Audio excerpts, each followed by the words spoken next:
সে চলিয়া গেলে মিনিটখানেক বিজয়া অন্যমনস্ক ও নীরব থাকিয়া সহসা চকিত হইয়া মুখ তুলিতেই নিতান্ত অকারণেই তাহার কপালের উপর একটা ক্ষীণ আরক্ত আভা দেখা দিল।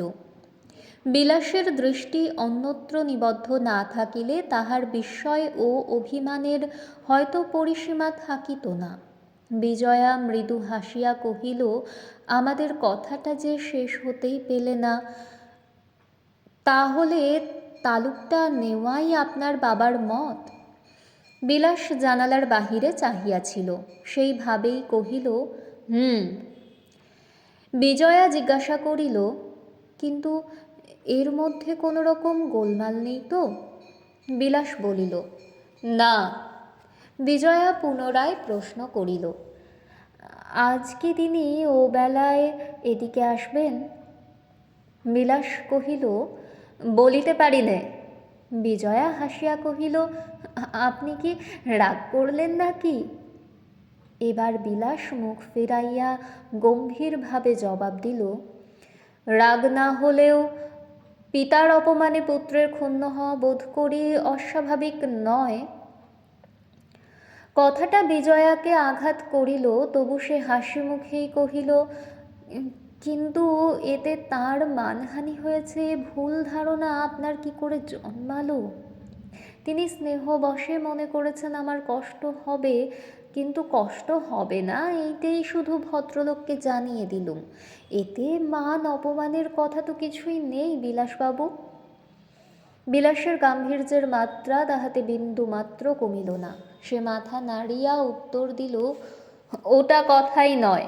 বেশ, আপনার এস্টেটের দায়িত্ব নিজে নিতে চান, নিন, কিন্তু এর পরে বাবাকে আমায় সাবধান করে দিতেই হবে, নইলে পুত্রের কর্তব্যে ত্রুটি হবে। এই অচিন্তনীয় রূঢ় প্রত্যুত্তরে বিজয়া বিস্ময়ে অবাক হইয়া রহিল এবং কিছুক্ষণ স্তব্ধভাবে থাকিয়া অত্যন্ত ব্যথার সহিত কহিল, বিলাসবাবু, এই সামান্য বিষয়টাকে যে আপনি এমন করে নিয়ে এত গুরুতর করে তুলবেন এ আমি মনেও করিনি।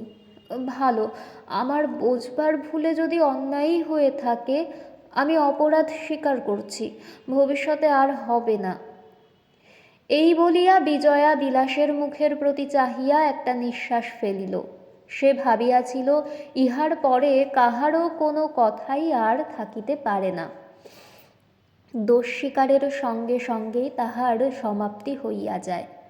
কিন্তু এ সংবাদ তাহার জানা ছিল না যে দুষ্ট ব্রণের মতো এমন মানুষও আছে যাহার বিষাক্ত ক্ষুধা একবার কাহারও ত্রুটির মধ্যে আশ্রয় গ্রহণ করিলে আর কোনো মতেই নিবৃত্ত হইতে চাহে না। তাই বিলাস যখন প্রত্যুত্তরে কহিল, তাহলে পূর্ণ গাঙ্গুলিকে জানিয়ে পাঠান যে রাসবিহারী বাবু যে হুকুম দিয়েছেন তার অন্যথা করা আপনার সাধ্য নয়, তখন বিজয়ার দৃষ্টির সম্মুখে এই লোকটির হিংস্র প্রকৃতিটা এক মুহূর্তেই একেবারে পরিস্ফুট হইয়া দেখা দিল। সে কিছুক্ষণ নিঃশব্দে চাহিয়া থাকিয়া ধীরে ধীরে কহিল, সেটা কি ঢের বেশি অন্যায় কাজ হবে না? আচ্ছা, আমি নিজেই না হয় চিঠি লিখে তার অনুমতি নিচ্ছি। বিলাস বলিল, এখন অনুমতি নেওয়া না নেওয়া দুই সমান। আপনি যদি তাকে সমস্ত গ্রামের মধ্যে অশ্রদ্ধার পাত্র করে তুলতে চান, আমাকেও তাহলে অত্যন্ত অপ্রিয় কর্তব্য পালন করতে হবে। বিজয়ার অন্তরটা অকস্মাৎ ক্রোধে পরিপূর্ণ হইয়া উঠিল, কিন্তু সে আত্মসংযম করিয়া ধীরভাবে প্রশ্ন করিল, এই কর্তব্যটা কি শুনি? বিলাস বলিল, আপনার জমিদারি শাসনের মধ্যে তিনি যেন আর হাত না দেন, আপনার নিষেধ তিনি শুনবেন আপনি মনে করেন? অন্তত সেই চেষ্টাই আমাকে করতে হবে। বিজয়া ক্ষণকাল মৌন থাকিয়া অন্যদিকে চাহিয়া তেমনি শান্ত কণ্ঠে জবাব দিল, বেশ, আপনি যা পারেন করবেন, কিন্তু অপরের ধর্ম কর্মে আমি বাধা দিতে পারব না। তাহার কণ্ঠস্বরের মৃদুতা সত্ত্বেও তাহার ভিতরের ক্রোধ গোপন রহিল না। বিলাস তীব্র কণ্ঠে বলিয়া উঠিল, আপনার বাবা কিন্তু এ কথা বলতে সাহস করতেন না। বিজয়া ফিরিয়া দাঁড়াইয়া চোখ তুলিয়া তাহার মুখের প্রতি চাহিল, কহিল, আমার বাবার কথা আপনার চেয়ে আমি ঢের বেশি জানি বিলাসবাবু, কিন্তু সে নিয়ে তর্ক করে কি হবে? আমার স্নানের বেলা হলো, আমি উঠলুম। বলিয়া সে সমস্ত বাগ বিতণ্ডা জোর করিয়া বন্ধ করিয়া দিয়া উঠিয়া দাঁড়াইবা মাত্রই ক্রোধোন্মত্ত বিলাসের মুখের উপর হইতে তাহার ধার করা ভদ্রতার মুখোশ এক মুহূর্তে খসিয়া পড়িল। সে নিজেও স্বভাবটাকে একেবারে অনাবৃত উলঙ্গ করিয়া দিয়া নিরতিশয় কটু কণ্ঠে বলিয়া ফেলিল, মেয়ে মানুষ জাতটা এমনি নেমখারাম। বিজয়া পা বাড়াইয়াছিল, বিদ্যুৎ বেগে ফিরিয়া দাঁড়াইয়া পলকমাত্রই বর্বরটার মুখের প্রতি তীক্ষ্ণ দৃষ্টিপাত করিয়া নিঃশব্দে ধীরে ধীরে ঘর ছাড়িয়া চলিয়া গেল, এবং সঙ্গে সঙ্গে বিলাস শুষ্ক হইয়া উঠিল। সে যে পিতৃভক্তির আতিশয্য বশতই বিবাদ করিতেছিল, এ ভ্রম যেন কেহ না করেন। এ সকল লোকের স্বভাবই এই যে ছিদ্র পাইলেই তাহাকে নিরর্থক বড় করিয়া দুর্বলকে পীড়া দিতে, ভীতুকে আরও ভয় দেখাইয়া ব্যাকুল করিয়া তুলিতেই আনন্দ অনুভব করে, তা সে যাই থাক এবং হেতু যত অসংলগ্নই হোক। কিন্তু বিজয়া যখন তিলার্ধ অবনত না হইয়া তাহাকেই তুচ্ছ করিয়া দিয়া ঘৃণা ভরে চলিয়া গেল, তখন এই গায়ে পড়া কলহের সমস্ত ক্ষুদ্রতা তাহাকে তাহার নিজের কাছেও অত্যন্ত ছোট করিয়া ফেলিল। সে খানিকক্ষণ চুপ করিয়া বসিয়া থাকিয়া মুখখানা কালি করিয়া আস্তে আস্তে বাড়ি চলিয়া গেল। অপরাহ্নকালে রাসবিহারী ছেলে সঙ্গে করিয়া দেখা করিতে আসিলেন।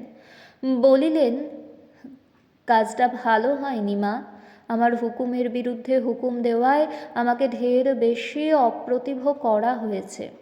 তা যাক, বিষয় যখন তোমার, তখন এ কথা নিয়ে আর অধিক ঘাঁটাঘাঁটি করতে চাইনে, কিন্তু বারংবার এরকম ঘটলে আত্মসম্মান বজায় রাখবার জন্যে আমাকে তফাৎ হতেই হবে, তা জানিয়ে রাখছি। বিজয়া কোনো উত্তর দিল না, বরঞ্চ মৌন মুখে সে অপরাধটা একরকম স্বীকার করিয়াই লইল।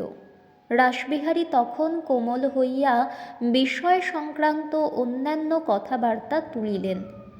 নূতন তালুকটা খরিদ করিবার আলোচনা শেষ করিয়া বলিলেন, জগদীশের দরুন বাড়িটা যখন তুমি সমাজকেই দান করলে মা, তখন আর বিলম্ব না করে এই পূজার ছুটিটা শেষ হলেই তার দখল নিতে হবে, কি বলো?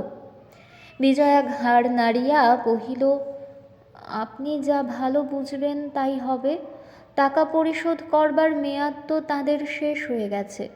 রাসবিহারী কহিলেন, অনেক দিন। জগদীশ তার সমস্ত খুচরা ঋণ একত্র করবার জন্যে তোমার বাবার কাছে 8 বছরের করারে 10,000 টাকা কর্জ নিয়ে কবাল লিখে দেয়। শর্ত ছিল এর মধ্যে শোধ দিতে পারে ভালোই, না পারে তার বাড়ি, বাগান, পুকুর, তার সমস্ত সম্পত্তি আমাদের। তা 8 বৎসর পার হয়ে এটা 9 বৎসর চলছে। বিজয়া কিছুক্ষণ অধোমুখে নীরবে বসিয়া থাকিয়া মৃদুকণ্ঠে কহিল, শুনতে পাই তাঁর ছেলে এখানে আছেন, তাকে ডেকে আরও কিছুদিন সময় দিয়ে দেখলে হয় না? যদি কোনো উপায় করতে পারেন। রাসবিহারী মাথা নাড়িতে নাড়িতে কহিতে লাগিলেন, তা পারবে না, পারবে না। পারলে। পিতার কথাটা শেষ না হইতেই বিলাস গর্জন করিয়া উঠিল। এতক্ষণ সে কোনরূপে ধৈর্য ধরিয়াছিল, আর পারিল না। কর্কশ্বরে বলিল, পারলেই বা আমরা দেব কেন? টাকা নেবার সময় সে মাতালটার হুঁশ ছিল না কি শর্ত করছি, এ শোধ দেব কি করে? বিজয়া বিলাসের প্রতি একবার মাত্র দৃষ্টিপাত করিয়াই রাসবিহারীর মুখের দিকে চাহিয়া শান্ত দৃঢ় কণ্ঠে কহিল, তিনি আমার বাবার বন্ধু ছিলেন, তাঁর সম্বন্ধে সসম্মানে কথা কইতে বাবা আমাকে আদেশ করে গেছেন। বিলাস পুনরায় তর্জন করিয়া উঠিল। হাজার করে গেলেও সে যে একটা। রাসবিহারী বাধা দিলেন। তুমি চুপ করো না বিলাস। বিলাস জবাব দিল, এইসব বাজে সেন্টিমেন্ট আমি কিছুতেই সইতে পারি নে, তা সে কেউ রাগই করুক আর যাই করুক। আমি সত্য কথা বলতে ভয় পাই নে, সত্য কাজ করতে পেছিয়ে দাঁড়াই নে। রাসবিহারী উভয় পক্ষকেই শান্ত করিবার অভিপ্রায়ে হাসিবার মতো মুখ করিয়া বারবার মাথা নাড়িতে নাড়িতে বলিতে লাগিলেন, তা বটে, তা বটে। আমাদের বংশের এই স্বভাবটা আমারও গেল নাকি না? বুঝলে না মা বিজয়া, আমি আর তোমার বাবা এই জন্যেই সমস্ত দেশের বিরুদ্ধে সত্য ধর্ম গ্রহণ করতে ভয় পাইনি। বিজয়া কহিল, বাবা মৃত্যুর পূর্বে আমাকে আদেশ করে গিয়েছিলেন ঋণের দায়ে তার বাল্যবন্ধুর প্রতি যেন অত্যাচার না করি। বলিতে বলিতেই তাহার চোখ ছলছল করিয়া উঠিল। স্নেহময় পিতার যে অনুরোধ তাহার জীবিতকালে অসঙ্গত খেয়াল বলিয়াই বোধ হইয়াছিল, তাহার মৃত্যুর পরে আজ তাহাই দূরতিক্রম্য আদেশের মতো তাহাকে বাধা দিতেছিল। বিলাস কহিল, তবে তিনি কেন সমস্ত দেনাটা নিজে ছেড়ে দিয়ে গেলেন না শুনি? বিজয়া তাহার কোনো উত্তর না দিয়া রাসবিহারীর মুখের প্রতি চাহিয়া পুনরায় কহিল, জগদীশবাবুর ছেলেকে ডেকে পাঠিয়ে সমস্ত কথা জানানো হয়, এই আমার ইচ্ছে। তিনি জবাব দিবার পূর্বেই বিলাস নির্লজ্জের মতো আবার গর্জন করিল, সে যদি আরও 10 বৎসর সময় চায় তাই দিতে হবে নাকি? তাহলে দেশে সমাজ প্রতিষ্ঠার আশা সাগরের অতল গর্ভে বিসর্জন দিতে হবে দেখছি। বিজয়া ইহার উত্তর না দিয়া রাসবিহারীকেই লক্ষ্য করিয়া কহিল, আপনি একবার তাকে ডেকে পাঠিয়ে এই বিষয়ে তার কি ইচ্ছে জানতে পারবেন নাকি? রাসবিহারী অতিশয় ধূর্ত লোক। তিনি ছেলের ঔদ্ধত্যের জন্য মনে মনে বিরক্ত হলেও বাহিরে তাহারই মতটাকে সমীচীন প্রমাণ করিতে একটুখানি ভূমিকাচ্ছলে ধীরভাবে কহিলেন, দেখো মা, তোমাদের মতান্তরের মধ্যে তৃতীয় ব্যক্তির কথা কওয়া উচিত নয়, কিন্তু কিসে তোমাদের ভালো সে আজ না হয় কাল তোমরাই স্থির করে নিতে পারবে। হে বুড়োর মতামতের আবশ্যক হবে না, কিন্তু কথা যদি বলতে হয় মা, বলতেই হবে। এক্ষেত্রে তোমারই ভুল হচ্ছে। জমিদারি চালাবার কাজে আমাকেও বিলাসের কাছে হার মানতে হয়, সে আমি অনেকবার দেখেছি। আচ্ছা তুমি বলো দেখি, কার গরজ বেশি, তোমার না জগদীশের ছেলের? তার ঋণ পরিশোধের সাধ্যই যদি থাকতো, সে কি নিজে এসে একবার চেষ্টা করে দেখতো না? সে তো জানে তুমি এসেছ। এখন আমরাই যদি উপযাজক হয়ে তাকে ডেকে পাঠাই, সে নিশ্চয়ই একটা বড় রকমের সময় নেবে, কিন্তু তাতে ফল শুধু এই হবে যে সে টাকাও দিতে পারবে না, তোমাদের সমাজ প্রতিষ্ঠার সংকল্পও চিরদিনের জন্য ডুবে যাবে। বেশ করে ভেবে দেখো দেখি মা, এ কি ঠিক নয়? বিজয়া নীরবে বসিয়া রহিল। তাহার মনের ভাব অনুভব করিয়া বৃদ্ধ রাসবিহারী ক্ষণকাল পরে কহিলেন, বেশ তো, তার অগোচরে তো কিছুই হতে পারবে না। তখন নিজে যদি সে সময় চায়, তখন না হয় বিবেচনা করেই দেখা যাবে। কি বলো মা? বিজয়া ঘাড় নাড়িয়া জানাইল, আচ্ছা। কিন্তু তাহার মুখের চেহারা দেখিয়া স্পষ্ট বোঝা গেল সে মনে মনে এই প্রস্তাব অনুমোদন করে নাই। রাসবিহারী আজ বিজয়াকে চিনিলেন।